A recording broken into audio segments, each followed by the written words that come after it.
Hi, everybody. Lately, I read an article from Australia saying gender equality has gone too far. My instinct reaction was, ha? But the reason was good, because now men are being discriminated against. And I see that point. So, because this has been reality for us for ages, right? So, diversity includes a range of different social backgrounds and sexual orientations. It's a big topic. But today I will focus on equal opportunity for women and especially gender equality on boards, because this is an important topic to me and I can personally relate to. So mainly I've seen and hear so many stories in my business life and so many examples where women have been overlooked, silenced, because they have not been politically correct. They have been too loud, you name it. Finally, now myself, as a member of an association called Women for the Board, I have the opportunity to actively support women. Women for the Board was founded with the vision to increase the diversity, the diverse representation of women on boards. And we strongly believe that the increased diversity will have a positive impact on the good corporate governance. An inspiring mentor once said to me that a successful and well-fitted board is like a Swiss Army knife. It is equipped with unique and specialized tools according to the company's needs. So, Women for the Board is actively working towards the 29% where you see Switzerland in a European context. And actually, you could have also a positive view on it and say, well, it's a third, right? But if we look only at the presidents of the boards, we're down to 7%, which is really embarrassing. And this, although we have a 50% female in non-management positions. So I stop listing numbers and data here and come to the points why I believe we are still holding on to this and what stops us from changing. First of all, our unconscious bias. Secondly, our fear of failure. And thirdly, the power dynamics. And all those three have one commonality underlying, and this is our judgmental behavior. So look at your neighbor. Have you ever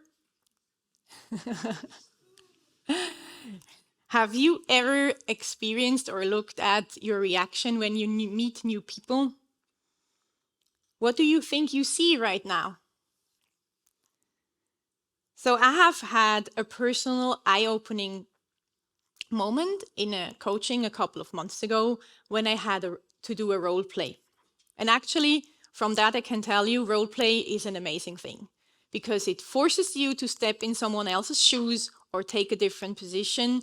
And actually, also lately I heard a person from a museum in Lenzburg, and there obviously you can see the world from the view of a fox. So you actually have to go on all fours.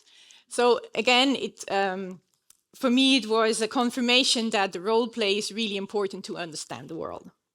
So in my situation, I experienced two things. First of all, you never really know what you see. So if you're not sure, don't assume, just ask.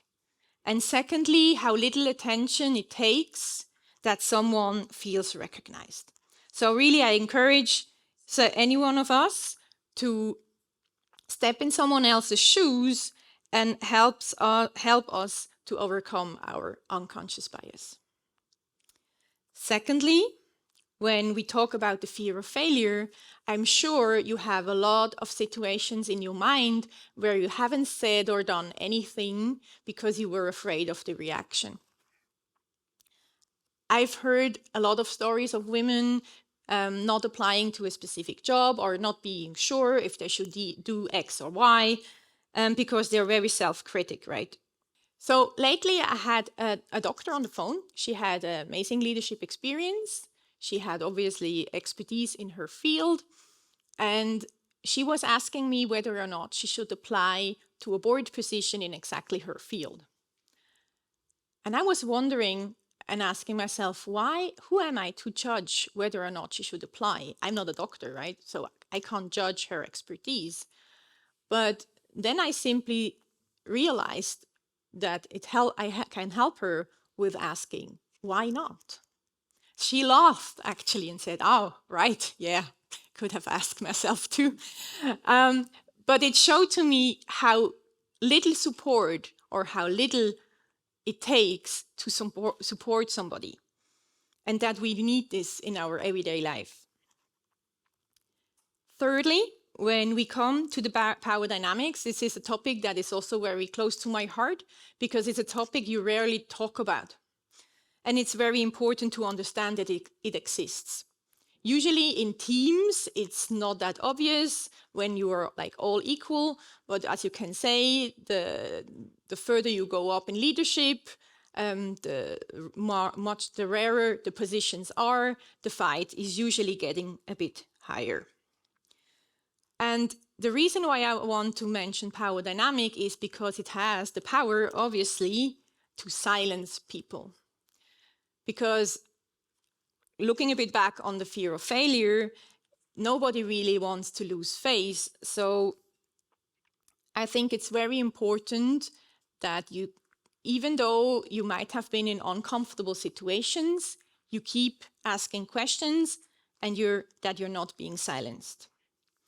And when it comes to that topic, actually, I can recommend, quickly have to step out, this little book, which is called Der kleine Machiavelli in German, Little Machiavelli.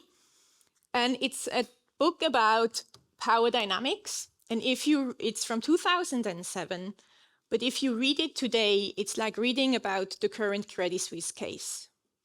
So these are all really brilliant people on those boards. Why are those things still happening again and again? It's exactly because of those power dynamics. And this is also where I want to put the focus on the president of a board, because it's his or her responsibility on how the power is played or not, and is also in charge of what is the communication culture you have in that group. So what do we do to change? Or what could we do? I think we should really actively work, and I believe we have to actively work to overcome our judgmental behavior I mentioned. Because the judgmental behavior let us hold on to these existing stereotypes, and that again prevents the equal opportunity. I would like to encourage you to start embracing pregnancy in a business context. And for example, hold on to the promotion of your best female team member, even when she tells you she's pregnant. Ask her how you can support her in her career. Because, of course, she's still interested in the company. And in addition, I would say parents have proven to be very resilient. Secondly, I think it's important to bring in your empathy, because this empathy and also that you stay curious. Because if you look at that picture, it's so easy to judge somebody because of a piercing or a tattoo. So do this when you meet new people, but also when you meet your best friend or in any team meeting. And thirdly, start, or if you already do, keep supporting and encouraging women actively. Because it's so easy to support them and show them what they could strive for and what they can achieve. I think we need to see and hear all these positive examples that are already out there, because this visibility is key to everything we do. It has been key also for Women for the Board, I mentioned in the beginning, because the visibility helped us to gain a big reach of attention, also from newspapers, but also because we have not accepted that we were somewhere hidden in a database, only known by little people, that we would aspire for such a board position. So we did not accept the status quo. We put up our profiles, and actually we were laughed at in the very beginning because there were only 6 people of us, and then I was thinking, what do you want to achieve with 6 people? Right, but again, coming back to the transparency, what we did encouraged so many other women to join us that today we're over 200 women on that platform in only 9 months. And for me, this has been such a great example that with only little we do, and with going out there and saying, yes, we can support and encourage so many more to join us. So this transparency increased our motivation, our support, and the trust amongst us. And these, I believe, are exactly the values I think that every board or any board can actually benefit from. And these values are built with empathy. And I think if you bring this in, it fosters the equal opportunities. So let's break down the barriers, make this change together, and work towards a more inclusive future. Because I think together it's possible, and together we spark. Thank you.